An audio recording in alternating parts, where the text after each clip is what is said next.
Yeah, exactly. That's the other point. He's supporting police at this point. He wants more officers to be present Yep. to make sure that things run smoothly and everything's by the book. And they're there in case of an emergency, which is what we rely on our public safety officers to begin with. I want to tell you about this. Rapper Travis Scott talking about police officers offering now to cover the funeral costs for the Astro World Music Festival. It killed 8 people. More than dozens were injured during a crowd surge last week's concert. Travis Scott also being sued by the family of a 9-year-old who died at the music festival. Several in the hospital still fighting for their lives at this point. The latest on this, so right now the city is calling on an independent investigation, their own investigation. How did this happen? Allegedly, they were warned about this. Travis Scott was warned about this, and there was no preparation. If you watch some of the videos, too, by the way, at night when it actually went down, people were trying to get on stage to warn them, to say, stop, something's happening. Travis Scott ignored 2 of his guys that came up to him. Stop the show. Stop the show. And and that would have potentially saved lives.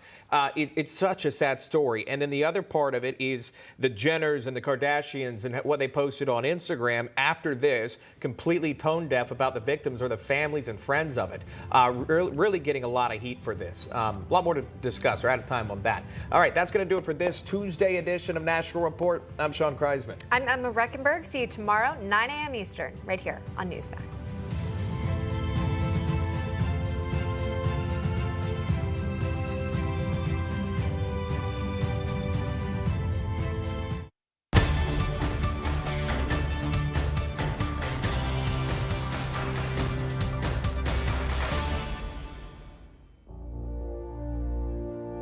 Just across the Potomac from the majestic monuments of Washington, D.C., over 600 acres of rolling green hills and ancient trees provide a final resting place to veterans who served in every war in U.S. history.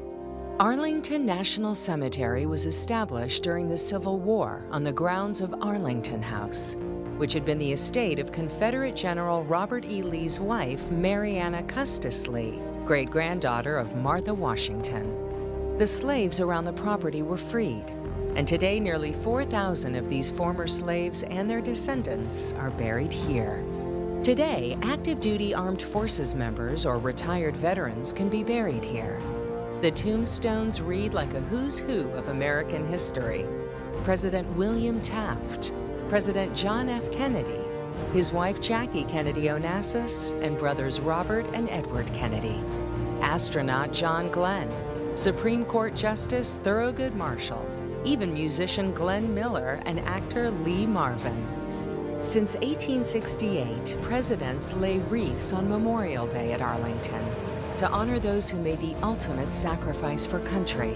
And the Army's 3rd Infantry Regiment places hundreds of thousands of flags in front of our fallen heroes. Honoring the people who came before me, getting to go by every tombstone. I like to read each name and salute them myself.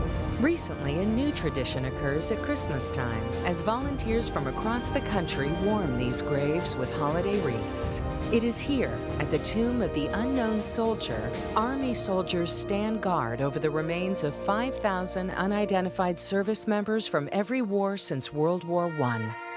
The soldiers perform their duties through hurricanes, snowstorms, and darkness of night, continuously watching around the clock. I'm Lucy Celia, and this is An American Place on Newsmax TV.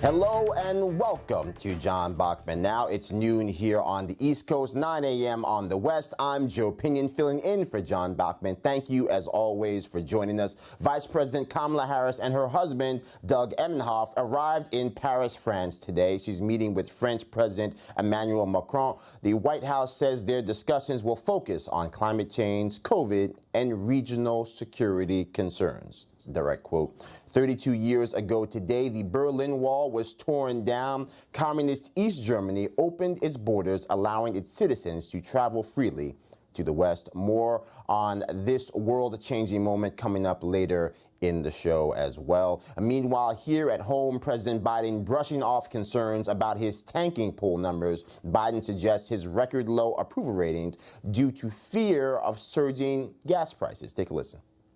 The psychological scars that has put on so many people. Schools have not been open because of COVID, and they're just getting open again.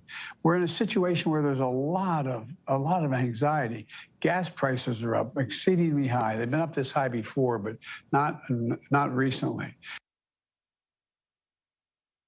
So 11 Senate Democrats are urging the president to release supply from U.S. oil reserves. Now, currently, the average price of gas is over $3.4 a gallon, and California is experiencing the highest average gas cost at over $4.60 a gallon. Meanwhile, the White House continues to push their vaccine mandate on the American people. This despite lawsuits from more than 24 states' attorney generals and an order to pause the mandate for the U.S. Court of Appeals for the Fifth Circuit. Now, lawyers for the Justice and Labor Department say stopping the mandate from taking effect will only prolong the pandemic and would cost dozens or even hundreds of lives per day.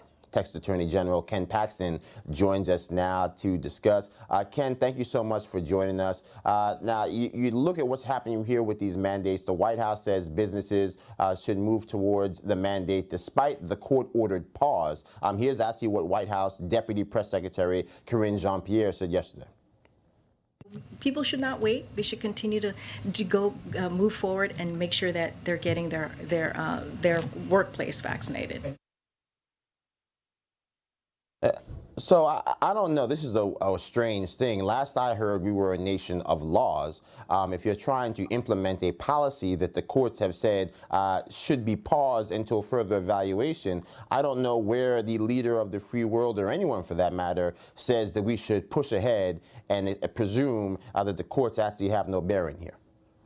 Well, in his mind, they don't. I think in his mind, federal law doesn't have bearing. The Constitution doesn't have bearing. Court orders don't have bearing. He does what he wants. And so I would urge businesses, don't listen to the president. He's bullying Americans. He's bullying businesses.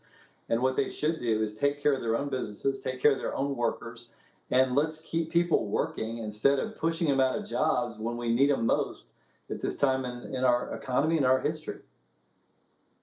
Absolutely. Now, Harvard Law professor emeritus Alan Dershowitz, he predicted that the Biden vaccine mandate would be rejected by the courts. Take a listen. I want to get your reaction. This is a shortcut, and that is having the president do it alone. And I think the courts may say no. This is too serious a mandate to be done without legislative authority. I mean, I think to that point, you have to remember that there are no laws that have actually been passed. There are no votes that have been carried out in the halls of Congress. And so really, this is in many ways President Biden trying to rule America by fiat. How do we get more and more American people, beyond those who already see what's happening, to be clear about the fact that some laws or some decrees do not have the same standard that other things have? Yeah, I think by talking about it, I think what you're doing is great. I think Americans need to know this is not written down in any law. This is not, OSHA hasn't been given the authority by Congress, which is where that authority would have to come from. The president has not been given this authority. This is all made up edicts by a president who thinks this is the best way to rule a country. And, you know, if you are the monarch in a country, I guess it's good, but that's not how we've done it for over 200 years. And so I would really encourage Americans, do not go for this. I would encourage businesses, do not go for this. Stand up and say no to a government that's trying to dictate your health and dictate to you whether you can keep your job. Absolutely. I mean, I think to that point, when you look at President Biden, he's got approval ratings that are circling the basement. He says it's because people are afraid of COVID and rising gas prices. How is it that they don't seem to recognize that the gas prices are only part of it? It's not just the gas prices, it's the fact that the gas prices are related to decisions they've made to cut off American fuel production and make us dependent after we were independent, and a whole slew of other things that the world is effectively unraveling before our very eyes while they pretend that there's nothing to see. Well, he is right. Gas prices are going up and his approval rates are going down. That is a fact. Those are two facts that are real. And, look, let's be honest, he's responsible for our lack of energy independence right now. We had it before he came in. We don't have it now. It's just one of the factors, though. I mean, whether it's COVID, whether it's the border, whether it's Afghanistan, whether it's the economy, whether it's inflation, whether it's spending, just go down the list and tell me anything that the president's doing that helps Americans. And if you can find that list, then maybe he would have a higher approval number from the voters in this country. Absolutely. I want to pivot quickly before I lose you here. Be remiss if I didn't ask you about the crisis we see on our southern border, the millions of encounters we've seen, the hundreds of thousands of gotaways, and all lost in the mix. You have so much illegal drugs flowing across that southern border, those effectively default counterfeit prescription drugs laced with fentanyl, basically earmarked for death for Americans. How can we do more to make sure that we can stem that tide and secure this nation? Well, we've got a president who clearly is operating with giving the cartels the ability to do this, to import the drugs, to do human trafficking, to commit other crimes, and allow the Chinese to import the fentanyl, which is going to kill thousands of people. This is not like a crisis that was unplanned. Joe Biden planned this crisis, and he's got it the way he wants it, which is over 200,000 people a month coming across the border, risking Americans all over the country because they're spreading COVID. Because remember, they don't test them and they don't vaccinate them, and they purposely don't do that because they don't want to know if they have COVID. So they just send them around. So we've got all kinds of risk factors related to the border that will affect Americans, that will cause deaths. And this is an administration that's not only fine with that, but they're inviting it. Absolutely. It seems odd that if COVID is our first priority, that we would be letting in the unvaccinated and the untested and sending them to a town near you. Attorney General Ken Paxton, as always, thank you so much for joining us. We'll talk to you again soon. Sounds good. Have a great day. All right. Well, former President Donald Trump spoke at a GOP dinner about the winning strategy for Republicans in the upcoming midterm elections. Our Miami correspondent, Leonardo Feldman, has more on that. Leonardo, what are you seeing here? Well, Joe, at the National Republican Congressional Committee fundraiser, we do know that former President Donald Trump said that the GOP cannot win without MAGA supporters. He also went on to say that Glenn Youngkin's victory wouldn't have happened if it wasn't for him, despite the fact that Trump never campaigned, with Glenn Youngkin. And what I can tell you is that according to reports, some in the crowd felt that Trump was testing the waters on a possible 2024 run. The GOP's feeling energized after Youngkin's upset victory in Virginia. New York Representative Elise Stefanik says it foreshadows a great election year for the Republican Party in 2022. There will not only be a red wave next November, there will be a red tsunami. This is because in just 9 short months under President Joe Biden and Nancy Pelosi's failed leadership, the American people are facing crisis after crisis. And Stefanik blasted the Democratic Party and also the Biden administration. Democrats are in denial, and they are in disarray, and they are going to lose. We are working towards a historic red tsunami leading to a lasting, permanent conservative majority. The future of our country depends on putting the Republican Party back in charge. The party of freedom, the party of parents and education, the party of opportunity and prosperity.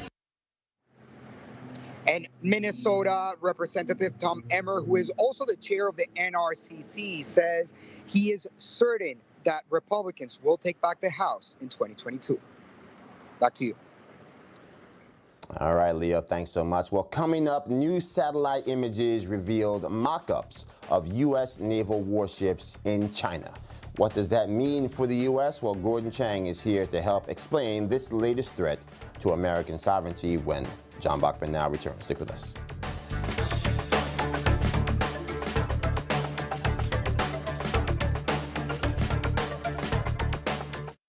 Federal agencies urge every family to have an emergency radio. During any disaster, electrical power may get cut.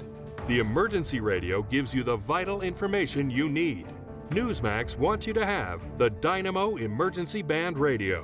It doesn't need batteries and works in any emergencies. It retails for $30. You can get it with the free offer. Call or go online and get the emergency radio today. Your life may depend on it. Hello, I'm Mike Lindell, and I'm here to tell you about my new product from MyPillow, towels that actually work. Watch this absorbency test. Here's another towel that we randomly went out and bought. Here's one of my towels with the nice design. I don't know if you can see this, but you could line a swimming pool with this. This is crazy. Get rid of it. Towels that actually work. The new MyPillow towels are exclusively made with 100% USA combed cotton with proprietary technology and with maximum absorbency. They dry you faster and are guaranteed to work. I'm interrupting this commercial right now. Retailers have canceled MyPillow. And to thank you for all your support, I'm going to pass the savings directly on to you. Go to MyPillow.com to get deep discounts on all MyPillow products. For example, you get my dog beds for as low as $19.99, or for a limited time, you can get my 6-piece towel sets, regularly $109.99, now only $39.99. The lowest price ever with your promo code. I got this mountain bike for only $11. DealDash.com, the fair and honest bidding site. This KitchenAid mixer sold for less than $26. This iPad sold for less than $43. And this PlayStation 5 sold for less than $1. I won these Bluetooth headphones for $20. I got these 3 suitcases for less than $40. And shipping is always free. Go to DealDash.com right now and see how much you can save. As Americans, it's our responsibility to ensure those who fought and sacrificed for our nation receive the support they earned and deserve. Wounded Warrior Project exists to fulfill that promise. Since 2003, we've been committed to post-9/11 wounded service members and their families, helping them achieve their highest ambitions. The generous American public and our loyal supporters and partners all believe passionately in our mission, and more importantly, in our nation's heroes. Because of you, veterans never pay a penny for our programs and services. Thanks to this collective effort, Wounded Warrior Project is changing and saving lives and making sure veterans know they are not alone. See how we support wounded warriors with their mental, physical, and financial health at woundedwarriorproject.org/notalone.